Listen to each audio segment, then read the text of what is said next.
So we've spoken about the individual. I think it'd be really useful now. I know you do work around organizational culture. Yeah. How is a culture like this? Like if I think about a culture where everyone is feeling like they're acing work, they're acing life, they know their why, they know their strengths. A team like that to me would be so high performing and it would just be amazing. So how do you achieve that for a team? What would people need to do for their team to be in that place? You know what? It's gonna sound like a buzzword, but I promise you it's not. And it's the number one thing is psychological safety. And I keep referring back to this, and it's been proven.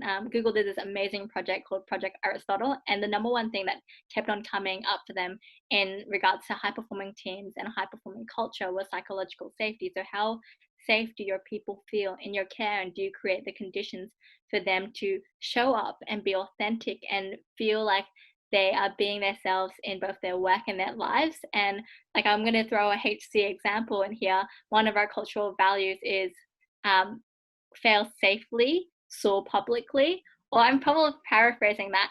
So essentially, it means we do dry runs to the walls, and all of us are committed to supporting each other because we've all been there. We've all been in a position where we've had to lead a webinar for the first time, or engage with a client, or develop a relationship, or shadow as a coach or mentor.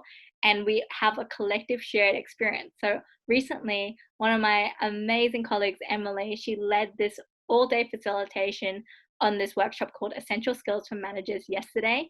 In the lead up to Emily leading this module, we did a lot of digital onboarding and digital best practices. So Emily and I got together and we ran through all of the components that would make for a great digital virtual experience for our clients. So we talk about like how do we scale the happiness concierge experience online.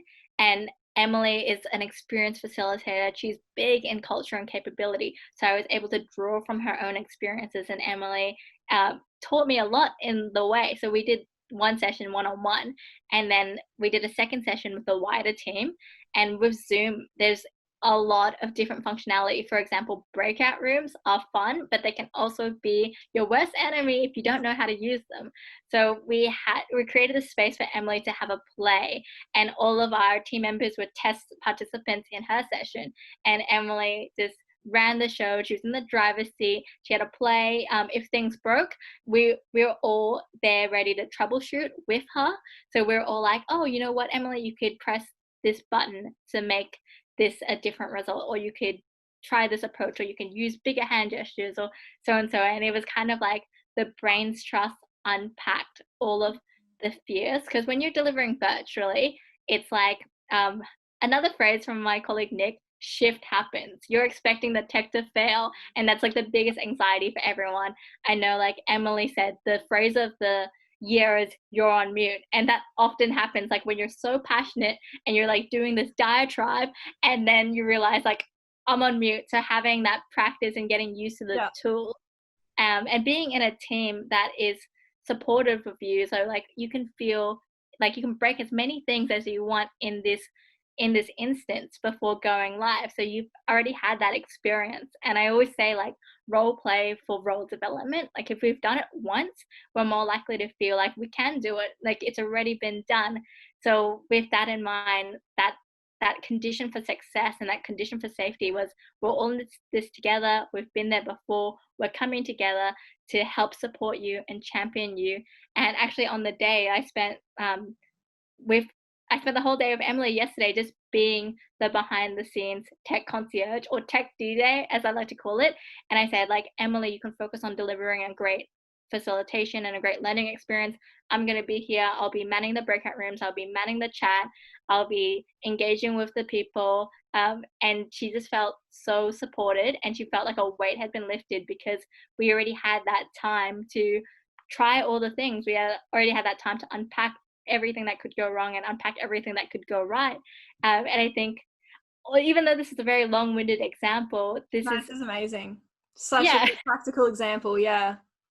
It's so good. And it makes me think the importance of in teams having that trust and like being able to be vulnerable. And I just wonder for teams where that's not possible, so if a team is in a state where they don't feel like they can be vulnerable with each other and they don't want to make a mistake or they don't want to show that they don't know how to do something, how do you deal with that? Do you ever work with teams that are in that state and you sort of need to shift them and get them to move to a state? Because your team sounds like high performing. It's like I would want to be in that team. It sounds like a team that supports each other and helps each other, and you're able to make mistakes. So how do you work with teams, or what can you do as an individual to influence to get from one state to that state, if that makes sense? Yeah, it totally makes sense. And I'm not gonna lie, I have been in that position like early in my career. I think every emerging professional feels this. There's like this pressure to just get everything right the first time. And I think it's like a bit of presenteeism, like showing up and being there, but also like being afraid to reach out for help because you don't like as you go on your career. And I was reading this article yesterday. It's like micromanaging is a feeling. When you're starting out, it doesn't feel like micromanaging because you need people to tell you how to do things. But as you progress in your career, you want more autonomy because you already know how to do things to a better ability than you did when you started. So, Yeah. what I'm trying to say in this instance is when it comes to not knowing how to do things or being in a team where you don't feel safe to speak up, this is kind of a new form of leadership. Like you need to lead by example.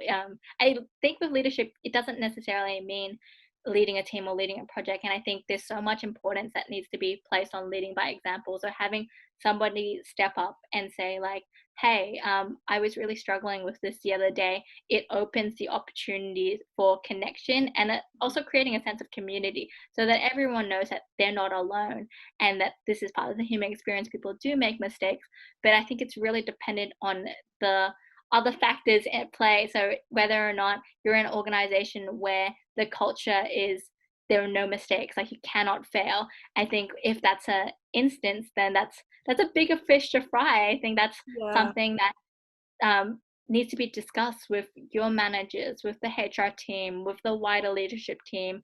And that can be done through conducting a culture survey, that can be done through my approach is to collect a catalog of conversations. So, like, sometimes when you run a survey, you don't get the sentiment, you don't get the exact specific pinpoint area of how they felt. So, I think it's always good to follow up with teams and team leaders and putting those things together and workshopping in a way that, like, we have this problem. We want to be a high performing organization, but in order to do so, we need to create a safe space and we need to start showing up as leaders and saying that, like, throughout my career, I've made mistakes and this is how I've recovered. And if you're in a position where you feel afraid to make mistakes or afraid to try or afraid to speak up, like, I feel you, I've been there, it's okay.